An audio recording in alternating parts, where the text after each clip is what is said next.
இந்த உலகத்தில் உண்மையாகவே வேதாந்தம் பேசுகிறவங்களும் உண்டு, உள்ளுக்குள்ளே வேறு மாதிரி இருந்துக்கிட்டு வெளியில் வேதாந்தம் பேசுகிறவங்களும் உண்டு. ஒரு ஆள் இருந்தார். அவரும் ஒரு கடை வச்சு வியாபாரம் பண்ணிக்கிட்டு இருந்தார். மகா கஞ்சன், யாருக்கும் எந்த உதவியும் செய்ய மாட்டார். எச்சில் கையென்ன ஈர கையை கூட உதற மாட்டார். அப்படிப்பட்ட மனுஷன். அந்த ஊருக்கு ஒரு முனிவர் வந்துக்கிட்டு இருந்தார். வருஷத்துக்கு ஒரு தடவை வருவார். ஒரு நாள் 2 நாள் இருப்பார், அப்புறம் போயிடுவார். அந்த முனிவர் வர்றப்போலாம் இந்த ஆள் எழுந்திரிச்சு ஓடி போய் அவரை வரவேற்பான்.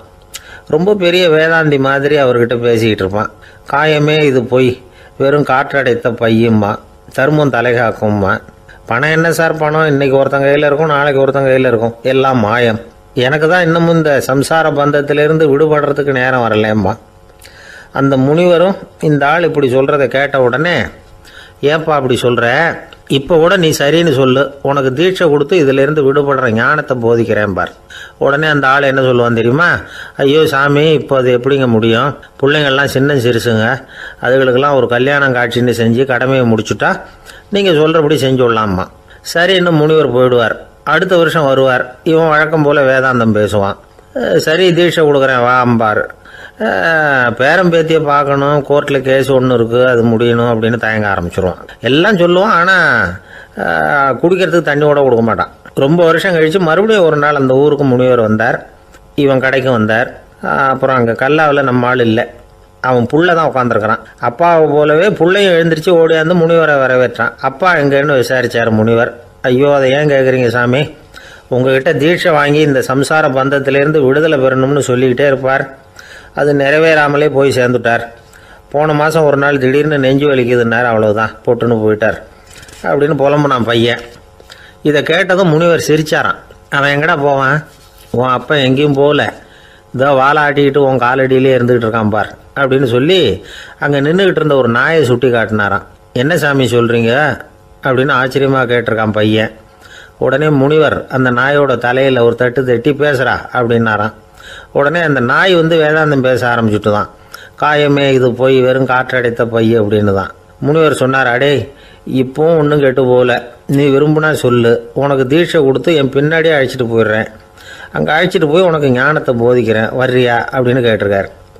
உடனே அந்த நாய் சொல்லிச்சான், ஐயோ அதை ஏன் கேட்குறீங்க சாமி, நான் உண்ணாமல் தின்னாமல் ஏராளமான சொத்து சேர்த்து வச்சுட்டேன். என் பிள்ளைங்க அதோட பெருமை தெரியாமல் ராத்திரி நேரம்லாம் கதவை திறந்து போட்டுவிட்டு தூங்கிடுவாங்க.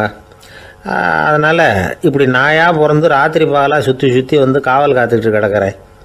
இப்போ எப்படி சாமி வர முடியும் அப்படின்னு கேட்டுதான். அறியாமையிலேயே சுகம் கண்டு இப்படி இருக்கிற ஆளுங்களுக்கு எப்படி விடுதலை கிடைக்கும், எப்போ விடுதலை கிடைக்கும் அப்படின்னு கேட்குறார் தசாவதானி, திருக்குறள் பேர் ராமையா. அவர் கேட்குறது நியாயம் தானே. இந்த காலத்து பையன் ஒருத்தன் அப்பா கிட்ட சொன்னான், அப்பா இன்றைக்கி நான் 1 ரூபா மிச்சப்படுத்தி விட்டேன் அப்படின்னு. நானும் அப்படியா என்னடா பண்ணேன்னு கேட்டிருக்கார் அப்பா. டவுன் பஸ்ஸில் ஏறாமல் அது பின்னாடியே ஓடியாந்தேன், 1 ரூபா மிச்சம் தானே அப்படின்றான். அட பாவி, ஒரு ஆட்டோ பின்னாடி ஓடியாந்துருந்தா 10 ரூபா மிச்சமாயிருக்குமே, வேஸ்ட் பண்ணிட்டியே அப்படின்னாரான் அந்த அப்பா.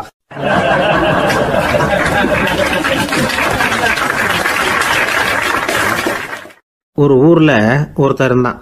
ஒரு நாள் காலையில் எழுந்திரிச்சான். ஒரு 10 ரூபாய் எடுத்து சட்டை பையில் வச்சுக்கிட்டான். கடை தெருவுக்கு புறப்பட்டான். காய்கறி வாங்குறதுக்காக அவன் போகிறான்.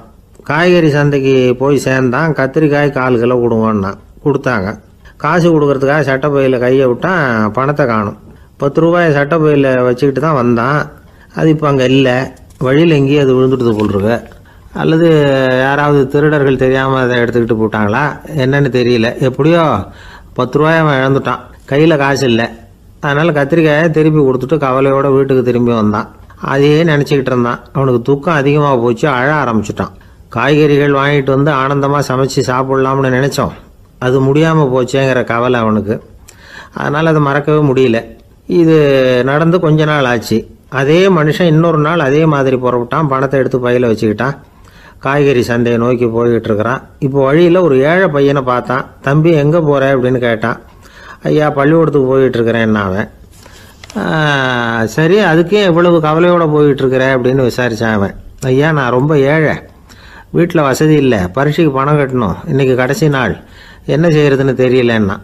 இவன் பார்த்தான். தாங்கிட்ட இருக்கிற பணத்தை எடுத்து அந்த பையன்கிட்ட கொடுத்தான். இதை வச்சுக்கோ, உடனே பணத்தை கட்டு, நல்லா படி, பரீட்சை எழுது அப்படின்னு சொல்லிவிட்டு திரும்பி வந்துட்டான். வெறுங்கையோடு திரும்பி வந்தும் வீட்டில் கேட்குறாங்க, எங்கே காய்கறின்னு வழக்கம் போல் கேட்டாங்க. இவன் நடந்ததை சொன்னான். இப்போ வீட்டில் இருந்தவங்க அவங்ககிட்ட ஒரு கேள்வி கேட்டாங்க, ஏங்க இதே மாதிரி முன்னாடி ஒரு தடவை காய்கறி வாங்க போய் வெறுங்கையோடு திரும்பி வந்தீங்க, இப்போவும் வெறுங்கையோடு தான் திரும்பி வந்திருக்கிறீங்க, ஆனால் முன்னாடி வந்தப்போ வருத்தமாக இருந்தீங்க, இப்போ உங்கள் முகத்தில் வருத்தம் தெரியலையே அப்படின்னு கேட்டிருக்கிறான். அதாவது வீட்டில் இருக்கிறவங்க கேட்டாங்களாம். இப்போ அந்த மனுஷன் யோசிக்க ஆரம்பித்தானான், இந்த ரெண்டு நிகழ்வுகளுக்கு என்ன வித்தியாசம்? போன தடவை அவன் பணத்தை இழந்தான், இந்த தடவை அவன் பணத்தை இழந்திருக்கிறான். போன தடவை யாரோ திருடிட்டு போயிட்டாங்க, இந்த தடவை அவனாவே ஒரு பையன் பேரில் இறக்கப்பட்டு எடுத்து கொடுத்துருக்குறான். அன்னைக்கு பணம் போயிட்டுதேன்னு வருத்தமாக இருந்தது, இன்றைக்கி பணம் போனாலும் மனசுக்கு மகிழ்ச்சியாக இருக்குது, நிறைவாக இருக்குது. கொஞ்சம் யோசிச்சு பாருங்கள். பணத்தை இழந்தது மகிழ்ச்சிக்கோ வருத்தத்துக்கோ காரணமாக இருக்க முடியாது. அப்படின்னா வேற எது காரணம்? அன்றைக்கு பணத்தை இழந்துட்டேன்னு அழுதான், இன்றைக்கு பணத்தை இழந்தாலும் மகிழ்ச்சியாக இருக்கிறான். ஆகவே மகிழ்ச்சிக்கும் துக்கத்துக்கும் இழப்பு காரணம் அல்ல, இழப்பு பற்றிய நம்முடைய அறிவு தான் காரணம் அப்படிங்கிறது பெரியவர்களுடைய கருத்து. எந்த பொருளும் நமக்கு கவலையை உண்டு பண்ணுறதில்ல, அந்த பொருள் பேரில் நாம் வைக்கிற பற்று தான் கவலையை உண்டு பண்ணுது. பொருள்கள் நம்ம விட்டுட்டு போயிட்டா நாம் அழுதுகிட்டு இருக்கிறோம், நாமே அதுகளை விட்டுட்டு வந்துட்டா மகிழ்ச்சியாக இருக்கிறோம். இந்த உண்மையை புரிஞ்சுக்கிட்டு நம்முடைய வாழ்க்கையை நல்ல விதமாக அமைச்சிக்கணும். ஒரு ஆள் அழுதுகிட்டு இருந்தான், ஏன்டா அழுகுறேன்னு கேட்குறார் ஒருத்தர். இழக்கிறதுக்கு எதுவும் இல்லை அதனால் அழறேன்னா. என்னடா சொல்கிறேன்னார். கிட்ட வாங்க சொல்கிறேன்னா. இந்த மணி பர்ஸை வேற ஒருத்தன் பாக்கெட்லேருந்து திருடுனேன், அப்புறம் தான் புரிஞ்சுது அவங்ககிட்ட இழக்கிறதுக்கு எதுவும் இல்லைங்கிறது. ஆமாங்க இது காலி பர்ஸு, அதனால் இப்போ அழுதுகிட்டு இருக்கிறேன், திருடியும் பிரயோஜனம் இல்லை அப்படின்னு சொல்லிவிட்டு அழுதானா.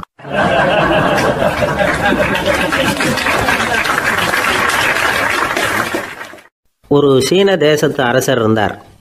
அவருக்கு வயசாயிட்டுது. அவருக்கு அடுத்தபடியாக அவருடைய புள்ள பட்டத்துக்கு வரணும், ஆட்சி பொறுப்பை ஏற்றுக்கணும். ஒரு நல்ல தலைவனுக்கு இருக்க வேண்டிய பண்புகள்லாம் தன்னுடைய மகனுக்கு இருக்கணும்னு விரும்பினார் அந்த அரசர். அதனால் இளவரசனை பக்கத்தில் இருந்த ஒரு குரு கிட்ட அனுப்புனார். இளவரசன் அவர்கிட்ட போய் சேர்ந்தான். அந்த குரு என்ன பண்ணார் தெரியுமா? இவனை பார்த்து சொன்னார், இதை பாருப்பா, நீ என்ன பண்ணுற, இப்போவே பக்கத்தில் இருக்கிற காட்டுக்கு போ, நடுக்காட்டில் போய் ஒரு இடத்துல உட்காந்துக்கோ, அங்கே என்னென்ன சத்தம்லாம் உன் காதில் விழுதுன்னு கவனித்து கேளு, உன் காதில் விழுந்த ஓசைகள் என்னென்னங்கிறத என்கிட்ட சொல்லு, அதுதான் எனக்கு தெரியணும், உனக்கு வேலையும் அதுதான் அப்படின்னு சொல்லி அனுப்பி வச்சுட்டார். இளவரசன் காட்டுக்கு போனான். குரு சொன்னபடியே ஒரு இடத்துல உட்காந்து கவனித்து கேட்டான். அதுக்கப்புறம் குருக்கிட்ட திரும்பி வந்தான். என்னென்ன சத்தம்லாம் கேட்ட அப்படின்னு கேட்டார் குரு. குருவே, காட்டில் நான் பறவைகள் சத்தம்லாம் கேட்டேன், மிருகங்களின் ஓசையையும் கேட்டேன், இதை தவிர இடி மின்னல் மழை இதுகளோட சத்தத்தையும் கேட்டேன் அப்படின்னா. குரு யோசனை பண்ணார், நீ இன்னமும் சரியாக கேட்கல, அதனால் மறுபடியும் காட்டுக்கு போ, கொஞ்ச நாள் தங்கியிருந்து கேட்டுட்டு வா அப்படின்னார். இளவரசனுக்கு ஒன்றும் புரியல. இருந்தாலும் குருவின் கட்டளையாச்சே, மறுக்க முடியுமா? உடனே அவன் மறுபடியும் காட்டுக்கு போனான். ஒரு இடத்துல உட்காந்தான். கொஞ்ச நேரம் உன்னிப்பாக கவனித்து கேட்டான். சில நாள் கழித்து குருக்கிட்ட திரும்பி வந்தான். குருவே, இந்த தடவை சில துல்லியமான சத்தங்களை எல்லாம் கேட்டான். தேனி பறக்கிற சத்தம், நீரோடையின் மெல்லிய ஓசை, இதெல்லாம் கேட்டேன்னா. குரு சிரித்தார். நீ மறுபடியும் காட்டுக்கு போ, இன்னும் சில நாள் அங்கே இரு, முழுமையாக கவனமாக கேட்டுக்கிட்டு வா அப்படின்னு சொல்லி அனுப்பி வச்சுட்டார். இளவரசனுக்கு குழப்பம் அதிகமாயிட்டுது, ஒன்றுமே புரியல. மறுபடியும் காட்டுக்கு போனான். மௌனமாக ஒரு இடத்துல உட்காந்துட்டான். அப்படியே தியானத்தில் ஆழ்ந்துட்டான். சில நாளில் அவனுக்கு இதுவரை கேட்காத ஓசைகள்லாம் கேட்க ஆரம்பிச்சிட்டுது.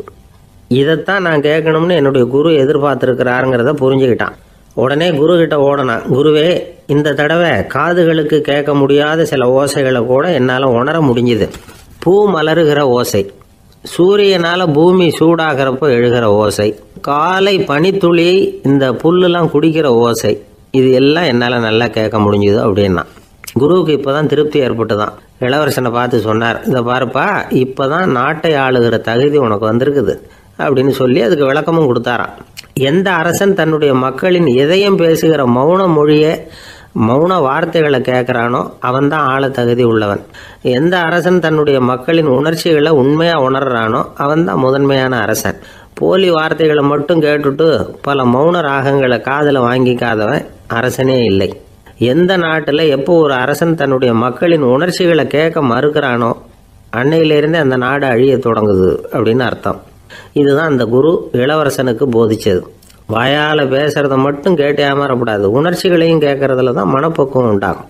மக்கள் உணர்ச்சிகளை புரிந்து கொள்ளாத அரசர்கள் நீடிச்சிருக்க முடியாது. அது மாதிரி நாடுகளில் அடிக்கடி குழப்பம் தான் உண்டாகும். அப்படி இருந்தால் அடிக்கடி ஆட்சி மாறிக்கிட்டு இருக்கும். அப்படிப்பட்ட ஒரு தேசம், அங்கே ஒரு சிறைச்சாலையில் 3 கைதிகள் பேசிக்கிட்டு இருந்தாங்க. ஒருத்தன் சொன்னான், நான் இந்த நாட்டு ராஜாவை எதிர்த்து பேசிக்கிட்டு இருந்தேன், அதனால் என்னை பிடிச்சி கொண்டாந்து இங்கே போட்டுட்டாங்க அப்படின்னா ஒருத்தன். இன்னொருத்தன் சொன்னான், நான் இந்த நாட்டு ராஜாவை ஆதரித்து பேசிக்கிட்டு இருந்தேன், அதனால் என்னை பிடிச்சி கொண்டாந்து இங்கே தள்ளிவிட்டாங்க அப்படின்னா. அது சரி, நீ என்ன தப்பு பண்ண அப்படின்னு சொல்லி 3வது ஆளை பார்த்து இவங்க கேட்டாங்க. அதுக்கு அந்த ஆள் சொல்கிறான், நான் தான் இந்த நாட்டு ராஜா அப்படின்னா.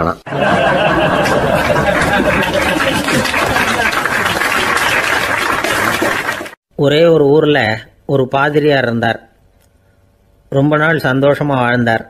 ஒரு நாள் அவர் மடத்து சமையல் அறையில் பாத்திரங்களை கழுவி துலக்கி சுத்தப்படுத்திக்கிட்டு இருந்தார். அந்த சமயத்தில் ஒரு தேவதூதன் அவர் முன்னாடி வந்து நின்னான். இவர் நிமிர்ந்து பார்த்தார். ஆண்டவர் என்னை உங்ககிட்ட அனுப்பியிருக்கிறார், பரலோகத்தில் வாசம் செய்யறதுக்கு உங்களுக்கு நேரம் வந்துட்டுது அப்படின்னு அந்த ஆள். ஆண்டவருக்கு என்னோட ஞாபகம் வந்ததுக்கு நன்றி. ஆனாலும் இப்போ இங்கே நீயே பாரு, எவ்வளவு பாண்டங்கள் பாக்கி இருக்கு, இவ்வளவையும் நான் சுத்தப்படுத்த வேண்டியிருக்கு. நான் நன்றி கெட்டவனாக இருக்க விரும்பலை. இந்த பணியை முடிக்கிற வரைக்கும் என்னுடைய பரலோக வாழ்வை தள்ளி வைக்க முடியுமா? நீ என்ன நினைக்கிற அப்படின்னு கேட்டார். தேவதூதன் தனக்கே உரிய விவேகத்தோட அன்போட பாதிரியாரை பார்த்தான். சரி, என்ன செய்யலாம்ங்கிறத அப்புறம் சொல்கிறேன் அப்படின்னு சொல்லிவிட்டு புறப்பட்டு போயிட்டான். ஒரு நாள் அந்த பாதிரியார் தோட்டத்தில் உள்ள களைகளை எல்லாம் ஒரு களை கொத்தியால் கொத்தி களை எடுத்துக்கிட்டு இருக்கிறார். அந்த சமயத்தில் இந்த தேவதூதன் மறுபடியும் அவர் முன்னாடி நிற்கிறான். பாதிரியார் பார்த்தார். இதை பாரு, இந்த தோட்டம் பூராவும் எவ்வளவு களை மண்டி கிடக்கு, பரலோகம் கொஞ்ச காலம் எனக்காக பொறுத்திருக்கலாம்னு நீ நினைக்கிறியா அப்படின்னு கேட்டார். தேவதூதன் சிரிச்சுக்கிட்டே மறுபடியும் மறைஞ்சிட்டான். மறுபடியும் அவர் களை எடுக்கிறது, தானிய களஞ்சியத்துக்கு வர்ணம் பூசுறது, இப்படிப்பட்ட வேலைகளில் ஈடுபட்டிருக்கார். இன்னொரு நாள் ஒரு மருத்துவமனையில் நோயாளிகளை கவனிச்சுக்கிட்டு ரொம்ப தீவிரமாக இருக்கிறார் அந்த பாதிரியார். ஒரு நோயாளியோட தாகத்துக்கு தண்ணீர் கொடுத்துட்டு நிமிர்ந்து பார்க்குறப்போ தேவதூதன் மறுபடியும் அவர் முன்னாடி நிற்கிறான். இந்த தடவை பாதிரியார் தன்னலமற்றவராக பேரன்பை காட்டக்கூடிய வகையில் தன்னுடைய 2 கைகளையும் உயர்த்தியபடி தேவதூதனின் கவனத்தை பிணியால் வாடக்கூடிய நோயாளிகளின் பக்கம் திருப்பினாராம். தேவதூதன் ஒன்றும் சொல்லலை, மறைஞ்சிட்டான். அன்னைக்கு சாயந்தரம் பாதிரியார் மடத்தில் உள்ள தன்னுடைய அறைக்கு போய் இளைப்பாறினார். யோசிச்சு பார்த்தார். தேவதூதனையும் தேவதூதனின் விருப்பத்தையும் பல நாள் தள்ளி போட்டு வந்ததையும் அவர் ரொம்ப நினச்சி பார்த்தார். திடீர்னு தான் முதுமை அடைகிறதையும் சோர்வு அடைகிறதையும் உணர்ந்தார். ஆண்டவரை நினைச்சார். ஆண்டவரே, உம்முடைய தூதனை மறுபடியும் என்கிட்ட அனுப்புனா நான் சந்திக்கிறதுக்கு ஆவலாக இருக்கேன் அப்படின்னு சொல்கிறப்பவே தேவதூதன் பக்கத்தில் நின்னான். பாதிரியார் நிமிர்ந்து பார்த்தார். நீ இப்போவே என்னை அழைச்சிக்கிட்டு போக விரும்பினா நான் பரலோகத்துக்கு வர்றதுக்கு தயாராக இருக்கேன்னார். தேவதூதன் அந்த பாதிரியாரை அன்போடவும் விவேகத்தோடவும் பார்த்து, நீங்கள் என் கூட பரலோகத்துக்கு வர்ற தயாராக இருக்கிறதா சொல்கிறீங்க, ஆனால் நீங்கள் இது வரைக்கும் வேற எங்கே இருந்ததா நினைக்கிறீங்க அப்படின்னானா. அப்படின்னா இது வரைக்கும் இருந்த இடம் தான் பரலோகம் அப்படிங்கிறத உணர்த்தியிருக்கிறான். பரலோகம்னா என்னன்னு புரிஞ்சுக்கிறதுக்கு இந்த சம்பவம் நமக்கு உதவியாக இருக்குது. தொண்டு செய்கிறத விட பெரிய செயல் வேற எதுவும் இருக்க முடியாது. அது நம்ம மனசுக்கு கொடுக்குற சுகத்தை வேற எதுவும் கொடுக்க முடியாது. நாம் தொண்டு செய்கிற இடம் தான் அந்த புண்ணிய இடம். ஆனால் இந்த காலத்துல எல்லாம் நாம் தொண்டு செய்யணும்னு நினச்சி ஏதாவது ஆரம்பித்தா கூட அதை ஒரு மாதிரியாக சுற்றி நின்று வேடிக்கை பார்க்க ஆரம்பிச்சிடுறாங்க. ஒரு பெரியவர் அப்படித்தான் ஒரு தொண்டு செஞ்சுக்கிட்டு இருந்தார். ஒரு கோவில் கட்டிக்கிட்டு இருந்தாங்க. அதில் ஒரு இடத்துல ஒரு பலகையை வச்சு ஆணி அடிக்கிற வேலையை செஞ்சுக்கிட்டு இருந்தார் அந்த பெரியவர். ஒரு சின்ன பையன் அதை ரொம்ப ஊக்கமாக அக்கறையாக கவனிச்சுக்கிட்டு இருந்தான். பெரியவர் இதை கவனித்தார்.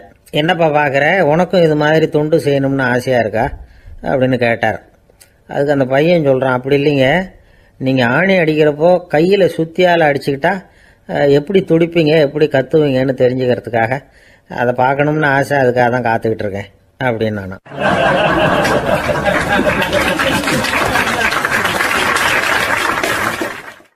ஒரு காடு, அங்கே புத்தர் அவர் பாட்டுக்கு நடந்து போய்கிட்டே இருக்கிறார். அவருக்கு பின்னாடி ஒரு குரங்கு, அதுவும் தொடர்ந்து வந்துக்கிட்டே இருக்குது. புத்தர் திரும்பி பார்த்தார். குரங்கு அப்படியே குதித்து உயர எழும்பி ஒரு கிளையில் போய் உக்காந்துது. ஏன் இப்படி பண்ணுறேன்னு கேட்டார் புத்தர். என்னை சாதாரணமாக நினைக்க வேணாம், நான் மகாமந்தி, என்னால் எல்லாம் முடியும், முடியாதுங்கிற வார்த்தையே என்னுடைய அகராதியில் கிடையாது, என்ன வேணும்னாலும் செய்வேன் அப்படின்னுது. அப்படின்னா ஒரு பந்தயம் வச்சுக்கலாமான்னார் இவர். ஓ வச்சுக்கலாமேன்னுது. வேற ஒன்றும் இல்லை, இப்போ நீ மேலே எழும்பி அந்த கிளையில் உட்காந்தது மாதிரி அங்கேருந்து தாவி என் உள்ளங்கையில் வந்து உட்காரணும், அவ்வளவுதான் அப்படின்னார். அப்படி உட்காந்துட்டா என்ன பரிசு அப்படின்னு கேட்டது அது. சொர்க்கத்தில் இருக்கிற மாமன்னன் மரகத சக்கரவர்த்தியை என்னோட வந்து இருக்கும்படியாக கூப்பிட்டுக்கிறேன். அந்த சமயத்தில் அவருடைய அரியணை வந்து அங்கே காலியாகிடும், நீ அதில் போய் உட்காந்துக்கலாம். பந்தயத்தில் தோத்துட்டா ஒரு கல்ப காலம் இந்த பூமியில் வாழ வேண்டியிருக்கும். அதுக்கு பிறகு தான் என்கிட்ட வர முடியும். என்ன சொல்கிற அப்படின்னார். குரங்குக்கு தாவறது ஒரு பெரிய காரியமா? இது எனக்கு ரொம்ப சாதாரண விஷயம், என்ன இப்போவே தாவட்டுமா அப்படின்னுது. சரின்னு சொல்லி உள்ளங்கையை நீட்டினார். அவருடைய கை தாமரை இலை அளவுக்கு அப்படியே விரிஞ்சுது. குரங்கு சௌகரியமாக வந்து உட்கார்றதுக்காக. குரங்கு தாவறதுக்கு தயாராச்சு. அதுக்கு முன்னாடி ஒரு சின்ன யோசனை அதுக்கு. இந்த கிளையிலேருந்து அந்த கைக்கு தாவறது எனக்கு ரொம்ப அற்பமான ஒரு வேலை, இது ரொம்ப சாதாரணம், என்னுடைய கௌரவத்துக்கு இது சரியாக இருக்காது. அதனால் நான் என்ன பண்ண போகிறேன்னா, இங்கேருந்து கிளையிலேருந்து அப்படியே உயர எழும்ப போகிறேன். எழும்பி மேல் உலகம் போய் அங்கே ஒரு சுற்றிவிட்டு அதுக்கப்புறம் அங்கேருந்து நேராக வந்து இந்த கையில் உட்கார போகிறேன் அப்படின்னு நினச்சது. என்ன யோசிக்கிற அப்படின்னார் புத்தர். ஒன்றும் இல்லை, இந்த பாயிரம் பார் அப்படின்னு சொல்லி தாவி உயர போயிட்டுது. கொஞ்ச நேரத்தில் வான உலகத்துக்கே போய் சேர்ந்துட்டுது. அங்கே போய் பார்த்தா அங்கே ஒரு 5 பளிங்கு தூண்கள் இளம் சிவப்பு நிறத்தில் நின்றுக்கிட்டு இருக்குது. குரங்கு நினச்சிக்கிட்டது, புத்தர்கிட்ட போய் இந்த பளிங்கு தூண்களை பார்த்தோம்னு சொன்னால் அப்படியே திகைச்சு போயிடுவார், இந்த தூணில் ஏதாவது அடையாளம் செஞ்சுட்டு போகணும் அப்படின்னு அந்த இடத்துல மிதந்துக்கிட்டே நினச்சிது.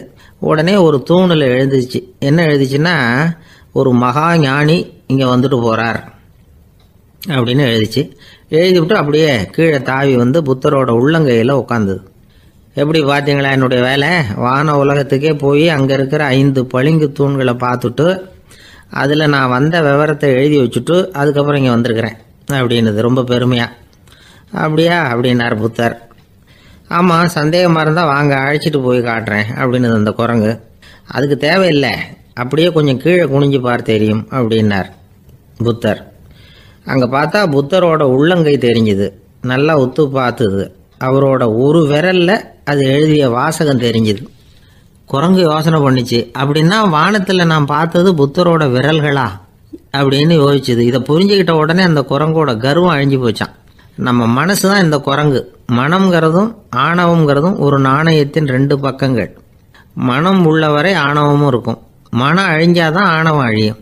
மனம் அழிய வேண்டும் அப்படின்னு பெரியவங்க சொல்கிறது இந்த அர்த்தத்தில் தான். நம்ம ஆளுங்க சவால் விடுறதெல்லாம் வேறு மாதிரி. ஒருத்தன் ஒரு வாய்க்காலை தாண்டுறேன்னு பந்தயம் கட்டி தாண்ட முடியாமல் வாய்க்காலில் விழுந்து காலை உடச்சிக்கிட்டு கட்டு போட்டுக்கிட்டு வந்தான். ஏண்டா அப்படின்னு கேட்டாங்க. நான் பந்தயம் கட்டின நேரம் சரியில்லை அப்படின்னா. எப்படிறான்னு கேட்டிருக்காங்க. வாய்க்காலில் தண்ணி இருக்கிற நேரமாக பார்த்து பந்தயம் கட்டியிருக்கணும் அப்படின்னா.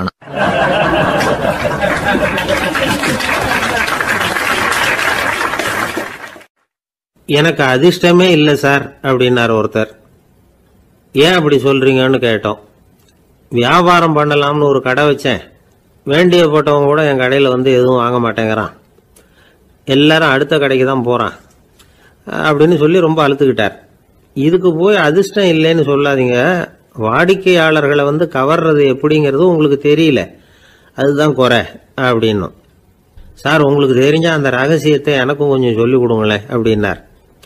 சரி, உங்கள் காதை இப்படி கொடுங்க அப்படின்னு சொல்லி அது சம்பந்தமாக பெரிய வல்லுநர்கள் சொல்லியிருக்கிற கருத்துக்களை அவர்கிட்ட சொல்ல ஆரம்பித்தோம். அதாவது இந்த வாடிக்கையாளர்களை கவர்றதுக்கு வல்லுநர்கள் பல ஆலோசனைகளை ஏற்கனவே சொல்லி வச்சிருக்கிறாங்க. அது சம்பந்தமாக அனுபவப்பட்டவங்க, அதை தெரிஞ்சு வச்சுக்கணும். அதாவது கடை வச்சிருக்கிறவங்க எல்லாரும் இதை கொஞ்சம் காதில் வாங்கி வச்சுக்கணும். எதை இப்போ சொல்ல போகிறத. எப்பவும் பணத்தை சம்பாதிக்கிறதுலேயே குறியாக இருக்கக்கூடாதான். அதை விட முக்கியமாக நீங்கள் சம்பாதிக்க வேண்டியது வாடிக்கையாளர்களுடைய மன நிறைவு. வர்றவங்க திருப்தியோடு போகணும், அது முக்கியம். அதில் கவனமாக இருக்கணும். கடைக்கு வர்ற ஒருத்தர் ஏதாவது ஒரு குறை சொல்கிறாருன்னு வச்சுங்க, அதை வந்து அலட்சியப்படுத்தக்கூடாது. ரொம்ப அக்கறையோடு அதை காது கொடுத்து கேட்கணும். அப்படியா சார், அதை நான் அவசியம் கவனிக்கிறேன் அப்படின்னு சொல்லணும். ஒருத்தர் வரார், சார் நேற்றுக்கு உங்கள் கடையில் இதை நான் வாங்கிட்டு போனேன், வீட்டில் இது வேணான்னு சொல்லிவிட்டாங்க, அது திருப்பி கொடுக்கறதுக்காக தான் வந்திருக்கிறேன் அப்படின்னு சொல்லி திருப்பி கொடுக்குறார். உடனே நீங்கள் வந்து முகம் சுளிக்கக்கூடாது, எரிச்சல் படக்கூடாது. வழக்கம் போல் நிதானமாக முகம் அலர்ச்சியோடு அதை திருப்பி வாங்கிக்கணும். இவ்வளவு ரூபாய்க்கு சாமான் வாங்கினா இந்த ஸ்பூன் அன்பளிப்பு, இப்படி ஏதாவது கொடுக்கலாம். பண்டிகை காலங்கள்லேயும் பொருள்கள் வாங்குறவங்களுக்கு இப்படி ஏதாவது பொருத்தமாக ஒரு அன்பளிப்பு கொடுக்கலாம். நீங்கள் கொடுக்கறது ஒரு சர்வசாதாரணமான பொருளாக இருந்தால் கூட அது வாங்குற ஒரு மனசில் ஒரு மகிழ்ச்சியை ஏற்படுத்தும். எதுவும் உங்களால் கொடுக்க முடியலன்னா உங்கள் முகம் நிறைஞ்ச சிரிப்பையாவது கொடுங்க, அது போதும். உங்கள் கடையில் இல்லாத ஒரு பொருளை வாடிக்கையாளர் வந்து கேட்குறார், உடனே இல்லைன்னு முகத்தில் அடித்தது மாதிரி சொல்லிடக்கூடாது. கொஞ்சம் உட்காருங்க சார் அப்படின்னு சொல்லி உங்கள் பணியாளர் யாரையாவது அனுப்பி வெளியிலேருந்து வாங்கிட்டு வர சொல்லி அவர்கிட்ட கொடுக்கலாம். சில பேர் உங்கள் கடைக்கு வரும்பொழுது அவங்க வீட்டு குழந்தைகளையும் கூப்பிட்டுக்கிட்டு வர்றாங்கன்னு வைங்க. நீங்கள் என்ன செய்யணும்னா அந்த குழந்தைகளை முதல்ல கவனிக்கணும். அது கண்ணத்தை கிள்ளணும், அதுகிட்ட விளையாடணும், அதுக்கு ஏதாவது மிட்டாய் பிஸ்கட் எதையாவது கொடுத்து அது கவனத்தை கவரணும். அதுக்கப்புறம் பெரியவங்களை கவனிக்கலாம். உங்கள் கடையில் வேலை செய்கிற பணியாளர்கள் சுத்தமாக இருக்கணும், சிரிச்ச முகம், சுறுசுறுப்பு, இது ரெண்டும் அவங்களுக்கு தேவை. அழுது வடிஞ்சிக்கிட்டு இருக்கக்கூடாது. அப்புறம் இன்னொரு விஷயம், அதிகமாக பொருள் வாங்குற ஒருத்தர்கிட்ட அதிக மரியாதையாகவும் குறைச்சலாக பொருள் வாங்குறவர்கிட்ட வேற விதமாகவும் நடந்துக்கக்கூடாது. எல்லாருக்கிட்டையும் சமமாக நடந்துக்கணும். 5 ரூபாய்க்கு வாங்கினாலும் சரி, 500 ரூபாய்க்கு வாங்கினாலும் சரி, அவங்கக்கிட்ட நீங்கள் காட்டுற மரியாதையில் வித்தியாசம் இருக்கக்கூடாது. எல்லாத்துக்கும் மேலே உங்கள் கடையில் ஒரு பொருள் வாங்கினா அது உண்மையானதாக இருக்கும், தரமுள்ளதாக இருக்கும் அப்படிங்கிற நினைப்பு ஜனங்களுக்கு வரணும். அதனால் தரமான பொருளையே நீங்கள் உங்கள் கடையில் வச்சுருக்கணும். இது வரைக்கும் நான் சொன்னதையெல்லாம் கவனத்தில் வச்சுக்கிட்டு நீங்கள் கடையை ஆரம்பிச்சிங்கன்னா வியாபாரம் பிச்சுக்கிட்டு போகும். அப்படி போகலன்னா அதுக்கப்புறம் கேளுங்க. ஏன்னா இந்த யோசனைகள்லாம் அனுபவப்பட்டவங்க சொல்லியிருக்கிற யோசனைகள். இந்த யோசனைகளில் நீங்கள் எச்சரிக்கையாக இருக்க வேண்டிய ஒரு விஷயம் உண்டு. அது என்னங்கிறதையும் தெரிஞ்சு வச்சுக்கிறது நல்லது. என்னுடைய நண்பர் ஒருத்தர் வந்தார். சார், உங்கள் யோசனையை கேட்டதுனால நான் ஒரு அறை வாங்கினது தான் மிச்சம்னார். என்ன ஆச்சுன்னு கேட்டேன். எங்கள் கடைக்கு ஒரு பெரிய அம்மா குழந்தைய தூக்கிட்டு வந்தாங்க சார். உங்கள் யோசனைப்படி அந்த குழந்தையோட கண்ணத்தை கிள்ளணும்னு முயற்சி பண்ணினேன். திடீர்னு அந்த நேரம் பார்த்து அந்த குழந்தை தலையை குனிஞ்சிக்கிட்டுது. என் கை குழந்தையோட கண்ணத்துக்கு பதிலாக அது தூக்கிட்டு வந்தவங்க கண்ணத்தை கிள்ளிவிட்டுது. அதுதான் அப்படி ஆயிட்டுது அப்படின்னார், கண்ணத்தை தடவிக்கிட்டே.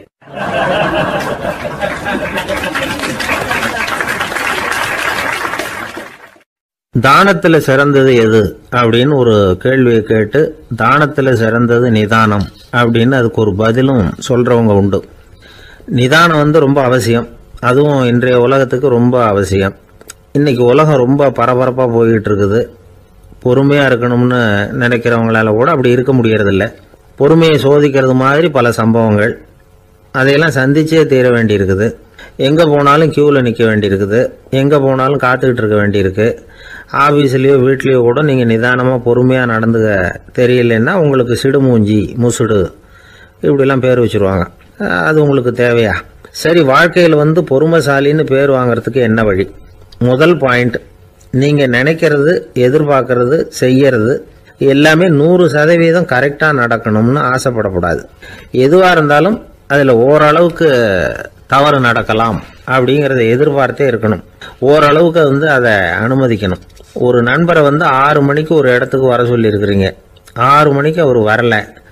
உடனே பொறுமை இழந்து நடந்துக்கக்கூடாது. ஒரு 10 நிமிஷம் டிலே ஆகலாம். ஒரு வர்ற வழியில் பஸ்ஸு கூட ஏதாவது டிராஃபிக்கில் மாட்டியிருக்கலாம். அதெல்லாம் எதிர்பார்த்தே கொஞ்சம் காத்திருக்கிறதுல ஒன்றும் தப்பு இல்லை. சில சமயம் டிலே ஆகிறது கூட நல்லதாக முடியும். ஒரு பஸ்ஸை தவற விட்டுட்டு ஐயோ கொஞ்சம் ஒரு 2 நிமிஷம் முன்னாடி வந்திருந்தா பிடிச்சிருக்கலாமே அப்படின்னு தவிச்சிக்கிட்டு இருப்பாங்க சில பேர். அடுத்தபடியாக வர்ற பஸ்ஸு நேரடியாக நீங்கள் போக வேண்டிய இடத்துக்கே கொண்டு போய் விடுற பஸ்ஸாக கூட இருக்கலாம். அது உங்களுக்கு முன்னாடி தெரியாதுல்ல. சில நெருக்கடியான சூழ்நிலைகளை தமாஷா எடுத்துக்கிறதுக்கு பழகிக்கணும். சில இடங்களுக்கு போகிறப்ப காத்திருக்கிறதுக்கு நம்ம மனசை தயார்படுத்திக்கிட்டே போகணும். ஒரு ரயிலுக்கோ பஸ்ஸுக்கோ அல்லது விமானத்துக்கோ கப்பல் பிரயாணத்துக்கோ போகிறப்போ அங்கே போய் நீங்கள் மணிக்கணக்கில் கூட காத்துக்கிட்டு தான் இருக்கணும். புறப்படுற நேரம் கூட மாறலாம். நீங்கள் போய் சேர்ந்ததும் அது உடனே புறப்படணும்னு கட்டாயமாக என்ன? அது மாதிரி சமயத்தில் படிக்கிறதுக்குன்னு சில சுவாரஸ்யமான புத்தகங்களையும் கையில் எடுத்துக்கலாம். உங்களை சுற்றி எவ்வளவோ சுவாரஸ்யமான சம்பவங்கள் நடந்துக்கிட்டு இருக்குதுல்ல, அதையெல்லாம் வேடிக்கை பாருங்கள். எதுக்காக காத்துக்கிட்டு இருக்கிறோமோ அந்த காரியத்தில் உண்மையாகவே நமக்கு ஒரு அக்கறை இருந்தால் நமக்கு போர் அடிக்காது.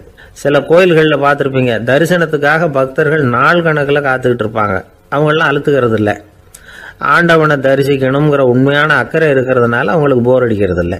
ஆனால் சில சினிமா தியேட்டரில் கூட பார்க்கலாமே, சினிமா கியூ கூட அப்படி தான். சாயந்தரம் 6 மணி ஆட்டத்துக்கு காலம்பரம் 6 மணிக்கே போய் கூட காத்துக்கிட்டு இருப்பாங்க. அவங்களுக்கெல்லாம் போர் அடிக்காது, படம் பார்க்குற ஆர்வம். இன்னொரு முக்கியமான விஷயத்தை நாம் பழக்கப்படுத்திக்கணும். லிவ் ஃபார் தி மூமெண்ட் அப்படிங்கிறாங்க நிபுணர்கள். ரொம்ப பேர் எப்படின்னா அடுத்தபடியாக நடக்க போகிற விஷயத்திலேயே கவனமாக இருப்பாங்க. அந்த நினைப்புலேயே இந்த நிமிஷத்தை பொறுமை இல்லாமல் கழிப்பாங்க. ஒருத்தர் இருக்கார், அவர் எப்படின்னா ஆஃபீஸ் முடியறதுக்குள்ளேயே சார் 5 மணிக்கெல்லாம் ரெடியாக இருங்க, நாம் அந்த ஹோட்டலில் போய் டிஃபன் சாப்பிட்ணும் அப்படின்னு 4 மணிலேருந்து சொல்லிகிட்டு இருப்பார். 4:55 பரபரப்பாக ஓடி வருவார். 2 பேரும் புறப்படுவோம், ஹோட்டலுக்கு போவோம், சாப்பிட்டுக்கிட்டு இருப்போம். அப்படி சாப்பிட்டுட்டு இருக்கிறப்ப சார் சாப்பிட்டு முடித்ததும் நேராக ஒரு ஜவுளி கடைக்கு போகிறோம் அப்படிம்பார். பரபரக்க சாப்பிட்டு முடிப்பார், புறப்படுவார். ஜவுளி கடையில் அவசரமாக சீக்கிரம் பில் போடுங்க சார், சினிமாவுக்கு நேரம் ஆகிடும்பார். சினிமா தியேட்டரில் உட்காந்து அடுத்தபடியாக எங்கே டின்னர் சாப்பிட்றதுன்னு யோசனை பண்ணிகிட்டு இருப்பார். ராத்திரி படுக்கையில் விழுந்ததுக்கு அப்புறமும் நாளைக்கு காலையில் எழுந்திரிச்சதும் அதை பண்ணணும் இதை பண்ணணும்னு திட்டம் போட்டுக்கிட்டே இருப்பார். அதாவது எப்பவும் அடுத்த நிமிஷம், அடுத்த நாள், அடுத்த வாரம், அடுத்த வருஷம், இதுதான் அவங்க சிந்தனை. இந்த நிமிஷம் என்ஜாய்மெண்ட்டை அவங்க இழந்துடுறாங்களாம். அதனால தான் வாழ்நாள் பூரா பொறுமையின்மை, அவஸ்தை, அல்லல். அதனால் நாம் எல்லாரும் வாழ்க்கையில் நிதானமாக இருக்கிறதுக்கு கற்றுக்கணுமா. அதுக்காக இந்த நிதானத்துக்கு வேறு விதமான அர்த்தம் பண்ணிக்கக்கூடாது. ஒருத்தர் அப்படித்தான் ஒரு தடவை அவருடைய குதிரை காணாமல் போயிட்டு தான். அதுக்காக அவர் கவலைப்படலை, நிம்மதியாக இருந்தார், சந்தோஷமாக இருந்தார். என்ன சார் இது, உங்கள் குதிரை திருட்டு போயிட்டுதுங்கிறீங்க, நீங்கள் கவலைப்படாமல் இருக்கிறீங்களே அப்படின்னு கேட்டாங்களாம். அதுக்கு அவர் சொல்லியிருக்கார், நல்ல வேலை சார், கட்டியிருந்த குதிரை காணாமல் போயிருக்குது. நான் அது மேலே உட்காந்துருக்கிற சமயம் அது காணாமல் போயிருந்ததுன்னா, திருட்டு போயிருந்ததுன்னா நானும் சேர்ந்துல காணாமல் போயிருப்பேன் அப்படின்னாராம். எவ்வளவு நிதானமான ஆள் பாருங்க.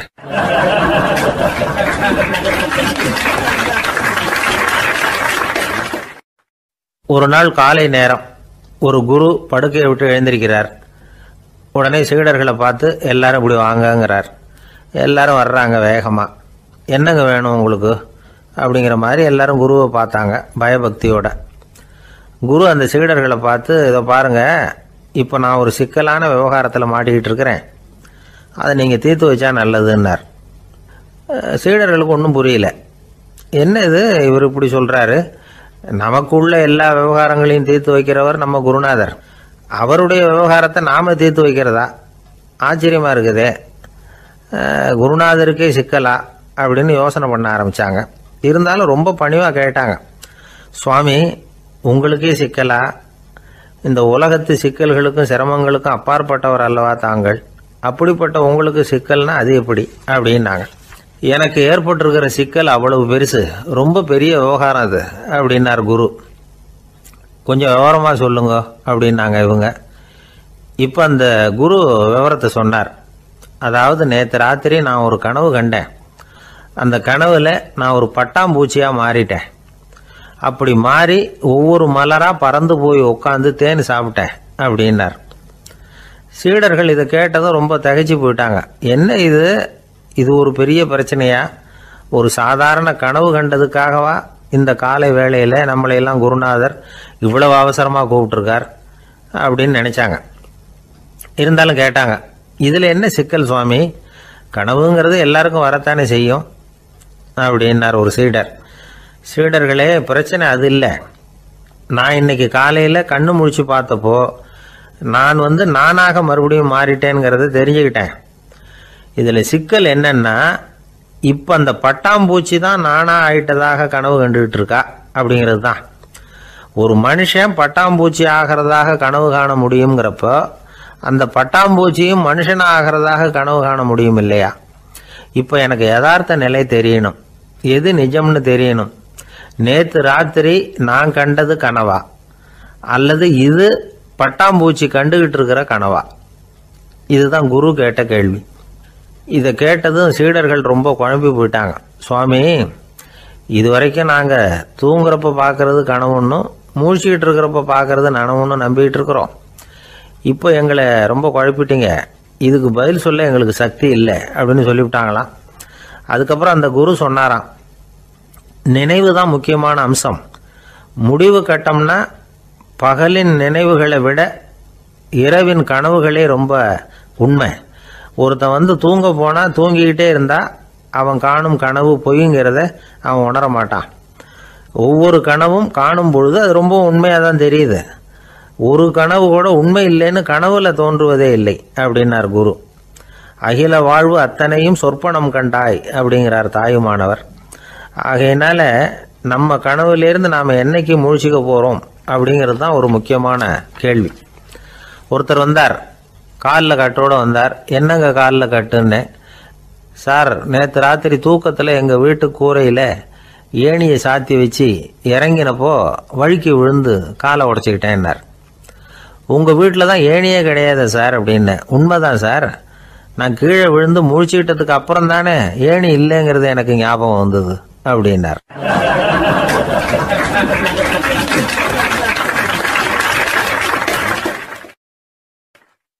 திபேத் நாட்டில் புத்த மடாலயங்கள் நிறைய உண்டு. அதுக்கு ஒரு தலைமையகமும் உண்டு.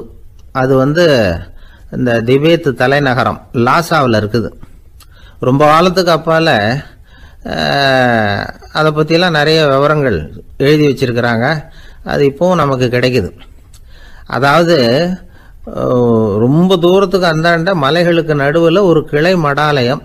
அந்த மடத்தின் தலைவருக்கு வயசாயிட்டு தான். அதனால் தலைமை பொறுப்பை வேற ஒருத்தர்கிட்ட ஒப்படைக்கலாம் அப்படின்னு முடிவு பண்ணாராம். உடனே ஒரு லாமாவை கூப்பிட்டார். அவர் மூலமாக தலைமை மடாலயத்துக்கு செய்தி அனுப்புனார், பொருத்தமான வாரிசு ஒருத்தரை அனுப்பி வைக்கும்படியாக. அந்த வாலிப லாமா புறப்பட்டார். காடு மேடெல்லாம் நடந்து போகிறார். ரொம்ப நாள் கழித்து தலைமை பீடத்தை அடைஞ்சார். தலைமை குரு கிட்ட விவரத்தை சொன்னார். தகுதியான ஒருத்தரை அனுப்பி வச்சா அழைச்சிட்டு போகிறேன் அப்படின்னார். சரி, நாளைக்கு காலையில் நீங்கள் அவங்க எல்லாரையும் அழைச்சிட்டு போகலாம்னார் அவர். அவங்க எல்லாரையுமா? அங்கே தேவைப்படுறது ஒருத்தர் தானே அப்படின்னார் இவர். ஆமான்னார்.